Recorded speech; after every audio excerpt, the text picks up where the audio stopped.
Potassium permanganate देख रहे हो सभी लोग? देखो सूत्र तो पता ही है क्या होता है, KMnO4।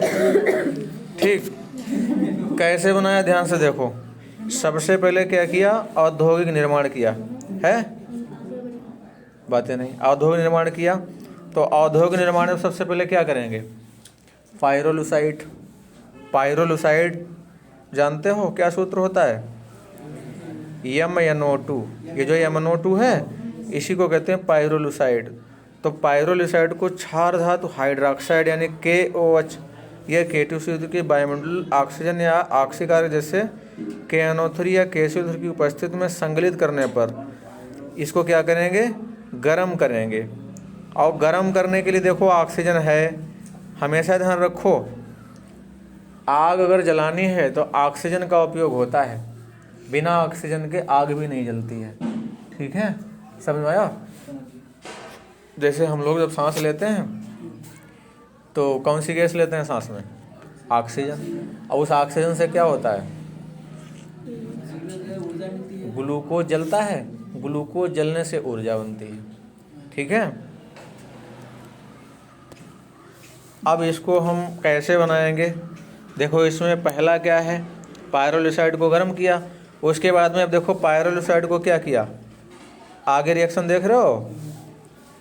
पाइरोलुसाइड में क्या किया, अच्छा इसमें एक चीज़ ध्यान रखो, ये जो K2MnO4 बन गया है बस इसी को यूज करो, इसमें से सिर्फ एक ही रिएक्शन लिखना है, बाकी सब छोड़ दो। बाकी जो तुम्हारे 3 दिए गए हैं उनको छोड़ दो, क्योंकि हमें बनाना क्या है, हमें भाई पोटेशियम मैंगनेट बनाना है। और पोटेशियम मैंगनेट जब हमें एक ही रिएक्शन में मिल गया है तो हमें अन्य रिएक्शनों को क्यों लिखने की ज़रूरत है। ठीक है, अब दूसरे पद में जाओ।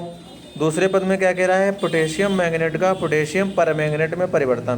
देखो क्या होता है, उपर्युक्त पद में प्राप्त हरे रंग के पोटेशियम मैंगनेट को जल से निष्कर्षित करते हैं और प्राप्त निष्कर्ष को निम्नलिखित विधियों में से किसी एक विधि द्वारा ऑक्सीकृत किया जाता है। तो ये वाली विधि ध्यान रखो, वैद्युत अपघटनीय विधि। इसमें क्या करेंगे, देखो ये जो पोटेशियम मैंगनेट बना है क्या है, K2MnO। रिएक्शन में देखो क्या है, K2MnO4। अब वो क्या है, KMnO4, वो है पोटेशियम परमैंगनेट, ये खाली है पोटेशियम मैंगनेट। समझ में आया, नाम में अंतर है कि नहीं है। अब इसको क्या करेंगे, पानी से निकाल लेंगे जो हरे रंग वाला है, और फिर उसके बाद में वैद्युत अपघटनीय, देखो इसमें क्या करेंगे, पोटेशियम मैंगनेट यानी K2MnO4 मिला कि नहीं मिला, के विलयन का आयरन इलेक्ट्रोड के मध्य विद्युत ऑक्सीकरण करने पर एनोड पर ऑक्सीजन प्राप्त होती है जो इसे परमैंगनेट में ऑक्सीकरण कर देती है। बस समझ में आया।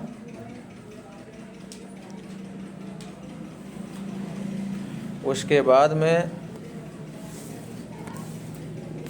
प्रयोगशाला विधि भी इम्पोर्टेंट है, प्रयोगशाला पे निशान लगाओ। ये जो प्रयोगशाला विधि है ये भी इम्पोर्टेंट है। देखो इसमें क्या किया जाता है, कह रहा है कि प्रयोगशाला में मैंगनीज आयन को पर डाइसल्फाइड के द्वारा ऑक्सीकरण करने पर परमैंगनेट बनता है। जरा रिएक्शन देखो, इसमें कुछ क्या नहीं समझ में आ रहा है, रिएक्शन देखो। ये जो Mn++ है ये क्या है, बताओ बच्चों। जो Mn++ है, Mn के ऊपर 2+ लिखा है, इसका मतलब होता है डबल+। तो यह है क्या, ये मैंगनीज का आयन है। किसका आयन है, मैंगनीज का आयन। तो मैंगनीज के आयन को पर ऑक्सो डाइसल्फाइड के द्वारा ऑक्सीकरण किया जाता है। ये जो पर ऑक्सो डाइसल्फाइड है, ये जहाँ पर लिखा है 5H2O8 ये किसका नाम है, यह है पर ऑक्सो डाइसल्फाइड। ठीक है, और आगे तो पता ही है जल है। समझ में आया।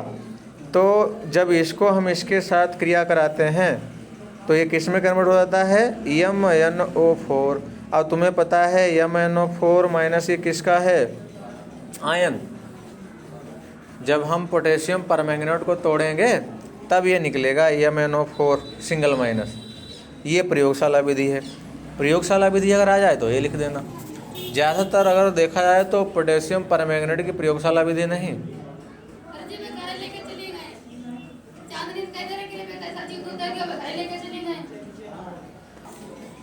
भौतिक गुण का मतलब क्या होता है? भौतिक गुण का मतलब वो देखने कैसा लगता है, देखने में है, ये किस में विलेय है या अविलेय है, रंग कैसा है, ठोस है या द्रव है या गैस है, यही तो भौतिक गुण में आता है। तो पहला क्या है, यह एक गहरे बैंगनी रंग का क्रिस्टलीय ठोस है। इसका गहरा रंग आवेश स्थानांतरण के कारण होता है। कैसा रंग है इसका? अगर हम लाल दवा की बात करें तो इसका रंग कैसा है? बैंगनी है। लाल दवा देखी है कभी? अच्छा, प्रैक्टिकल नहीं किया है। चलो देखो, यह जल में अल्प विलेय होता है। विलेय का मतलब जानते हो, यानी घुल जाता है, लेकिन थोड़ा सा घुलता है, ठीक है, पूरा नहीं घुलता है, क्योंकि इसमें अल्प लिखा हुआ है। यह 513 केल्विन तक गर्म करने पर अपघटित हो जाता है। अगर इसको गर्म करेंगे तो अपघटित हो जाएगा, यानी ये अपने अणुओं में टूट जाएगा। किसमें? पोटेशियम मैंगनेट में टूट जाएगा, ठीक है। अगला है, ये 250 डिग्री पर पिघलता है। यह प्रतिचुंबकत्व के साथ साथ तापक्रम से, बस 2-3 इसके भौतिक गुण याद रखना बस, ठीक है। सबसे ज़्यादा इम्पोर्टेंट क्या है? इसके रासायनिक गुण। रासायनिक गुण देखो इसके, देखो रासायनिक गुण में सबसे इम्पोर्टेंट है सांद्र सल्फ्यूरिक अम्ल के साथ अपक्रिया। मिला है कहीं? जो सांद्र सल्फ्यूरिक अम्ल है इसके साथ क्रिया बहुत इम्पोर्टेंट है। क्या करेंगे इसमें? कह रहा है कि KMnO4। KMnO4 का मतलब क्या है? बताओ शिवांगी, KMnO4 का मतलब क्या है? क्या पढ़ाए रहे हम? लाल दवा पढ़ाए रहे, तो लाल दवा तो है। तो लाल दवा को अब हम ठंडे सांद्र सल्फ्यूरिक अम्ल, सांद्र सल्फ्यूरिक अम्ल जानते हो, तेजाब जिसे बोलते हैं, ठीक है।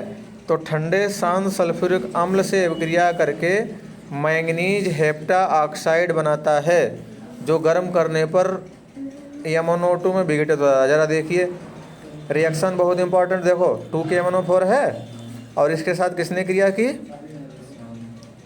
सांद्र सल्फ्यूरिक अम्ल ने क्रिया की।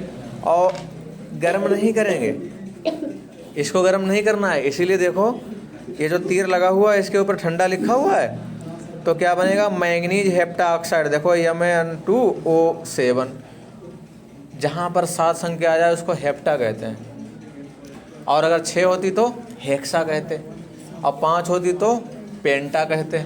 समझ में आया? तो मैंगनीज हेप्टा ऑक्साइड बना, और क्या है? हाँ, अरे वाह। उसके बाद में पोटेशियम हाइड्रोजन सल्फेट, देख रहे हो, पोटेशियम हाइड्रोजन सल्फेट। अगला रिएक्शन तुम्हारा है हाइड्रोजन के साथ अभिक्रिया, देख रहे हो, हाइड्रोजन। अब हमें ये बताओ लाल दवा का सूत्र क्या होता है? हैं? देख वो बता रहे। लाल दवा कहाँ डाली जाती थी पहले प्राचीन काल में? पहले प्राचीन काल के अभी क्या नाम, जो हम लोग कुओं से पानी पीते थे हमारे पूर्वज, तो कुएं में बैक्टीरिया हो जाते थे, इससे पानी सड़ने लगता था, तो यही लाल दवाई डालते थे, ठीक है। तो जब हाइड्रोजन के साथ अभिक्रिया जब कराएंगे तो क्या होगा? देखो 2KMnO4 + 5H2O है, 5H2 है, यानी हाइड्रोजन के कितने होगा? 5। तो क्या बना? पोटेशियम हाइड्रोक्साइड बना और मैग्नस ऑक्साइड बना, हाइड्रोजन से अभिक्रिया हो गई। बस यही दो जो है रिएक्शन